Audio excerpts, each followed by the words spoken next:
दोस्तों, legal in legal में एक बार फिर से आपका स्वागत है। जैसा कि आप जानते हैं कि अलीगढ़ मुस्लिम विश्वविद्यालय की माइनॉरिटी स्टेटस के संबंध में सुप्रीम कोर्ट के 7 जजेस की संवैधानिक बेंच सुनवाई कर रही है। आज सुनवाई का 5वां दिन था। आज भारत सरकार की ओर से सॉलिसिटर जनरल श्री तुषार मेहता ने भारत सरकार का पक्ष रखा, लेकिन सुनवाई के दौरान एक मोड़ ऐसा भी आया जब सीजेआई डॉक्टर डी.वाई. चंद्रचूड़ और सॉलिसिटर जनरल श्री तुषार मेहता के बीच तीखी नोकझोंक की स्थिति पैदा हुई। माहौल थोड़ा गर्मा गर्मी का सा दिखाई दिया।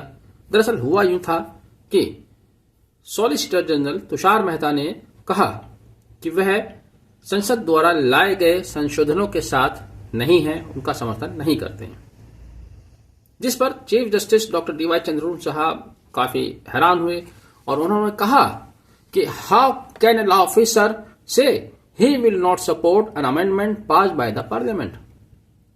उन्होंने कहा कि संसद एक अविभाज्य और निरंतर इकाई है। हम भारत सरकार को यह कहते हुए नहीं सुन सकते कि वे संशोधन के साथ नहीं खड़े हैं। लेकिन सॉलिसिटर जनरल श्री तुषार मेहता तब भी अपने रुख पर कायम रहे, जिस पर सीजेआई ने नाराजगी जाहिर करते हुए कहा, यहां तक कहा, देखिए क्या कहा, कि यह कट्टरपंथी है। एक कानूनी अधिकारी कह रहा है कि संसद ने जो कहा वह उसका पालन नहीं करेगा।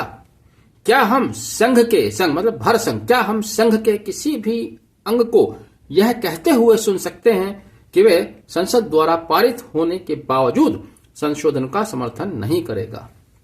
इस पर सीजेआई का जवाब सुनिएगा। दरअसल मैंने पहले भी नोट किया, बताया भी है कि सॉलिसिटर जनरल चूंकि भारत सरकार का प्रतिनिधित्व करते हैं, तो वो पार्लियामेंट की जैसी भाषा सुप्रीम कोर्ट में भी इस्तेमाल करते हैं, वहां भी उसी तरह के तथ्य रखने की कोशिश करते हैं जिस तरह से नेताओं द्वारा पार्लियामेंट में रखे जाते हैं। उन्हें सीजेआई को काउंटर करने के लिए कितनी बेहतरीन बात कही, हम आदमी सुनेंगे तो वहीं पर टिक जाएंगे, कहेंगे हाँ बिल्कुल सही कहा उन्होंने कहा। क्या कहा सॉलिसिटर जनरल साहब ने, सुनिएगा। उन्होंने कहा कि क्या आप कानूनी अधिकारी से आशा करते हैं कि वह आपातकाल के दौरान संसद द्वारा किए गए संशोधनों के समर्थन में खड़ा होगा? तो इस बात पर तालियां पिट जाएंगी और बात खत्म हो जाएगी। लेकिन नहीं, सीजेआई ने इसका जवाब दिया। सीजेआई साहब ने कहा कि इन्हीं चीजों को सुधारने के लिए 44वां संशोधन लाया गया था। उन्होंने कहा कि संसद के वही संशोधन मान्य होते हैं जो इलेक्टेड गवर्नमेंट द्वारा लाए जाते हैं, तो जो इमरजेंसी में संशोधन किए गए थे उनको रद्द करने के लिए 44वां संशोधन लाया गया था, इसलिए उनकी कोई अहमियत नहीं बची। दूसरी, इसके अलावा अब सॉलिसिटर जनरल साहब डाइल्यूट कर रहे हैं चीजों को। उनसे यह भी पूछा जाना चाहिए कि जब 1981 में संसद द्वारा संशोधन लाया गया था, क्या उस समय इमरजेंसी देश में नाफिज थी? क्यों वो गुमराह करते हैं? वो भी चीफ जस्टिस, जहां विद्वान अधिवक्ता लोग बैठे हुए हैं, सीजेआई बैठे हुए हैं, 7 जजेस की बेंच बैठी हुई है, वहां वह उस तरह की बातें करते हैं जिस तरह से राजनीतिक पार्टियां अपने गली मोहल्ले के मंच पर खड़े होकर लोगों के सामने करती हैं। उनका यह कहना सॉलिसिटर जनरल साहब का कि क्या आपातकालीन काल में सरकार द्वारा लाए गए संशोधनों का समर्थन करने का आप लॉ ऑफिसर से उम्मीद रखते हैं, तो ये सरासर बेसलेस था। चूंकि जिस संशोधन की बात कर रहे हैं उस पर भी एक बार हम वापस आते हैं। और मैंने 11 जनवरी के अपनी वीडियो में कहा था, यही एक मुद्दा है जहां से गड़बड़ी हुई है, इसको सुधार दिया जाए, इसको सही कर दिया जाए तो ये मामला ही हल हो जाएगा। हमने अपने नजरिए से कहा था, सॉलिसिटर जनरल अपने नजरिए से कह रहे हैं। वो मुद्दा है क्या, उसको समझना आपके लिए बेहद जरूरी है। अगर आप एएमयू के संबंध में इस सारे मसले को समझना चाहते हैं तो इसको जरूर ध्यान से समझिएगा। दरअसल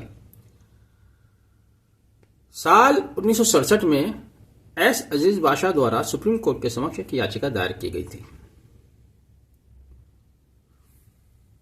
ये उस याचिका में सुप्रीम कोर्ट ने उस याचिका को निरस्त करते हुए कहा था कि अलीगढ़ मुस्लिम विश्वविद्यालय को माइनॉरिटी संस्थान नहीं माना जाएगा। यह स्थिति 1981 तक रही।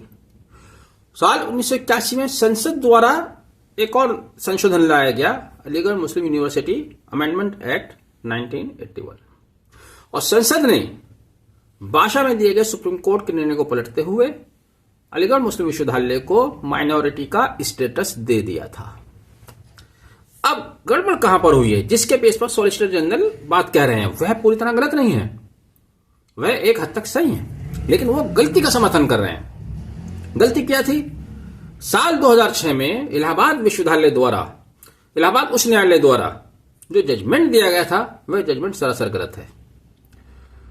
दरअसल साल 2005 में एएमयू में मेडिकल की पीजी एडमिशंस एंट्रेंस हुआ था। पीजी एडमिशंस के लिए वहां 50% सीट्स माइनॉरिटीज के लिए रिजर्व कर दी थी, चूंकि माइनॉरिटी स्टेटस था उसका तब तक।